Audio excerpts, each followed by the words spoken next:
আমরা অনেক সময় বলি না দেয়ালেরও কান আছে, কিন্তু ডিজিটাল এই যুগে এসে আমি বলবো আপনার দেয়ালের কান থাকুক বা না থাকুক, কিন্তু আপনার পকেটের অবশ্যই একটা কান আছে। কি বলেন? কি বিশ্বাস হচ্ছে না? আপনার স্মার্টফোনটি এখন আপনার পকেটে বা টেবিলে এমনি পড়ে আছে হয়তো, কিন্তু এটি আসলে আপনার প্রত্যেকটা কথা শুনছে এবং অবজার্ভ করছে, আর সেই কথাগুলোই সে পাচার করে দিচ্ছে বড় বড় টেক জায়ান্টদের কাছে। আসসালামু আলাইকুম, আমি মোহাম্মদ শাহাদাত হোসেন। নতুন আরও একটি টিপস অ্যান্ড ট্রিক্স ভিডিও নিয়ে চলে আসলাম আপনাদের মাঝে। আশা করি আজকের ভিডিওটি অনেক অনেক হেল্পফুল হবে। সো চলুন ভিডিওটি শুরু করা যাক। খেয়াল করে দেখবেন, আপনি হয়তো বন্ধুর সাথে আড্ডা দিতে দিতে বললেন আপনার একটা নতুন জুতো কেনা দরকার, বা আপনি কোনো রেস্টুরেন্টে খাওয়ার প্ল্যান করতেছেন। ঠিক তার কিছুক্ষণ পরেই যখন ফেসবুক বা ইনস্টাগ্রাম স্ক্রল করতে গেলেন, দেখলেন ঠিক সেই ব্র্যান্ডের জুতা বা সেই রেস্টুরেন্টের বিজ্ঞাপন আপনার সামনে। এটা কি কোনো কাকতালীয়? একদমই না। তো এখানে আসলে রহস্যটা কি?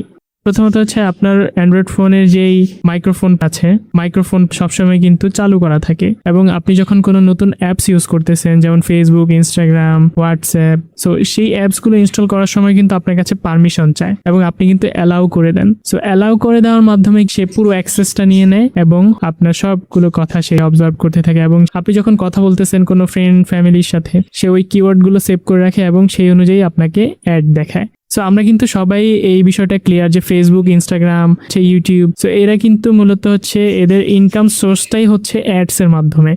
সো এই সমস্যাটা সমাধানের জন্য আপনি 3টা কাজ করতে পারেন। প্রথমত হচ্ছে আপনার ফোনে এমন অনেক অ্যাপস থাকবে যেগুলো আপনি ইউজ করেন না সচরাচর, সেগুলোর মাইক্রোফোন পারমিশন একদম বন্ধ করে দেন। এরপরে হচ্ছে গুগল, কিংবা আপনি যদি অ্যাপল ইউজার হন তাহলে সিরি এর যে ভয়েস অ্যাক্টিভিটি আছে সেগুলো অফ করে দেন। এবং আমাদের প্রত্যেকের ফোনেই কিন্তু পার্সোনালাইজড বিজ্ঞাপনের একটা সেটিংস আছে, সেখান থেকে কিন্তু অফ করে দিতে পারবেন। সো এই কাজগুলো করলে ফোন আর আপনার কথাগুলো শুনতে পারবে না, এবং সেই অনুযায়ী কিন্তু আপনাকে অ্যাডস দেখাতে পারবে না।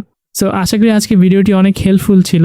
সো যদি হেল্পফুল মনে হয় অবশ্যই কমেন্টস করে জানাবেন। সো দেখা হচ্ছে নতুন কোনো ভিডিওতে। সেই পর্যন্ত সবাই ভালো থাকবেন। আল্লাহ হাফেজ।